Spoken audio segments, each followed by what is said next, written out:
ओम नमः शिवाय। गुरुर्ब्रह्मा गुरुर्विष्णु गुरुर्देव महेश्वरा गुरुर साक्षात् परम ब्रह्म तस्मै श्री गुरुवे नमः। अखंड मंडलाकारं व्याप्तं येन चराचरं तत्पदं दर्शितं येन तस्मै श्री गुरुवे नमः। आप सभी का गुरु पूर्णमासी पर हार्दिक शुभकामनाएं। गुरु पूर्णमासी की बहुत बहुत बधाइयाँ। साल की सबसे बड़ी पूर्णमासी होती है गुरु पूर्णमासी, जिसे आषाढ़ पूर्णमासी कहते हैं, जिसे व्यास पूर्णमासी कहते हैं। गुरु पूर्णमासी के अगले दिन से ही सावन का महीना प्रारंभ हो जाता है। गुरु पूर्णमासी यानी भगवान वेद व्यास जी का जन्मदिन इस दिन मनाया जाता है। इस दिन भगवान वेद व्यास जी का जन्म हुआ था, जिन्होंने 18 पुराणों की रचना की। भगवान वेद व्यास को माता का आशीर्वाद प्राप्त हुआ था, माता सरस्वती का, तथा भगवान वेदव्यास को भगवान विष्णु का अंश अवतार भी माना जाता है। भगवान वेदव्यास ने ग्रंथों की रचनाएं की और उनको सरल भाषा में सभी के लिए उपस्थित किया। गुरु पूर्णमासी के दिन आप सुबह स्नान करते समय जल में गंगा जल डाल करके स्नान करें। उसके बाद में सूर्य देव को अर्घ दें। फिर आप लड्डू गोपाल जी को स्नान कराएं। घर में लड्डू गोपाल जी की मूर्ति जरूर रखें। जिस घर में लड्डू गोपाल जी की प्रतिमा ना हो, वहाँ पर देवताओं का वास भी नहीं होता है। इसलिए घर में सुख और समृद्धि के लिए, हमेशा खुशहाली के लिए घर में आपको लड्डू गोपाल जी की मूर्ति अवश्य रखनी चाहिए। भगवान को स्नान कराएं, चंदन का टीका लगाएं, भगवान के सामने दीपक जलाएं, भगवान को फल समर्पित करें, पंचामृत समर्पित करें। कृष्णाय वासुदेवाय हरे परमात्मे प्रणतः कलेशनाशाय गोविंदाय नमो नमः। भगवान के सामने ओम नमो भगवते वासुदेवाय नमः मंत्र का जाप करें। भगवान के सामने बैठ करके सत्यनारायण भगवान की कथा का श्रवण करें।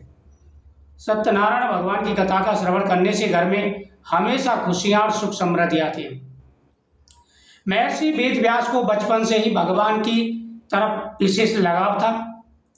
माता सत्यवती से उन्होंने कहा कि माता, मुझे प्रभु के दर्शन के लिए जंगल में तपस्या करने जाना है। उनकी आयु छोटी थी। कम उम्र में ही उन्होंने भगवान की तरफ लगाव लगा लिया। माता सत्यवती ने कई बार मना किया, लेकिन भगवान वेद व्यास जी जिद पर बैठ गए। उन्होंने कहा कि मुझे तो तपस्या करने जाना है और भगवान के दर्शन करने हैं। जब वेद व्यास जी ने काफी हट किया तो माता सत्यवती ने कहा कि तुम भगवान की दर्शन की अभिलाषा रखते हो, तो ये तो बहुत ही अच्छी बात है। अब तुम जाकर के तपस्या करो और भगवान के दर्शन करो। हाँ, एक बात का ध्यान रखना, तुम्हारे लिए घर के दरवाजे हमेशा खुले हैं, जब मन करे तभी घर आ जाना। महर्षि वेद व्यास घने वनों में तपस्या करने लगे और वहाँ पर भगवान का साक्षात्कार हुआ तथा संस्कृत भाषा में प्रवीणता मिली। महर्षि वेद व्यास ने ग्रंथों की रचना की। उन्होंने ग्रंथों को उस विस्तार से लिखा जिससे आम जनमानस, साधारण मनुष्य भी आराम से उन ग्रंथों को समझ सके, पढ़ सके, पुराणों को। तो वेद व्यास जी ने आम जनता के लिए, आम मानस के लिए अनेकों ऐसे उपदेश दिए, अनेकों ऐसे ग्रंथों की रचनाएं की जिससे मनुष्य का भला हो और जीवन में गुरु की महत्वता का पता भी चले। गुरु गोविंद दो खड़े काके लागू पाए, बलिहारी गुरु आपने गोविंद दियो बताए। जीवन में गुरु की महत्वता बहुत है। जब तक गुरु से मंत्र ना मिल जाए तब तक मंत्र का प्रभाव भी नहीं होता है। तो गुरु दीक्षा लेना प्रत्येक के लिए बहुत ही जरूरी है, हर गृहस्थी के लिए। तो आप अपने गुरुओं की इस दिन पूजा करें, दान पुण्य ज़्यादा से ज़्यादा करें, जितना हो सके गरीबों के लिए दान पुण्य करें। अगर हो सके तो आज के दिन एक छोटा सा हवन भी घर में कर लें। आप अपने आप भी कर सकते हैं।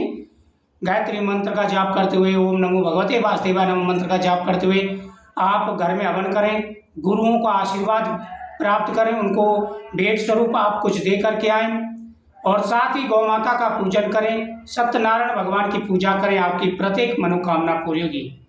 तो बड़ा महत्व है गुरु पूर्णमासी का। जितनी प्रशंसा की जाए, जितना वर्णन किया जाए, उतना ही कम है। अनेकों कथाएं गुरु पूर्णमासी, लेकिन मेन यही है कि वेद व्यास जी के जन्मदिन के उपलक्ष्य में यह पर्व मनाया जाता है। वो प्रथम गुरु थे और आप भी अपने गुरुओं की सेवा जरूर करें, उनका आशीर्वाद ग्रहण करें, साथ ही सत्यनारायण भगवान की पूजा करें, व्रत करें और भगवान शिव का अभिषेक करें। अगले दिन से सावन शुरू हो जाएगा, आपकी हर मनोकामना पूरी होगी।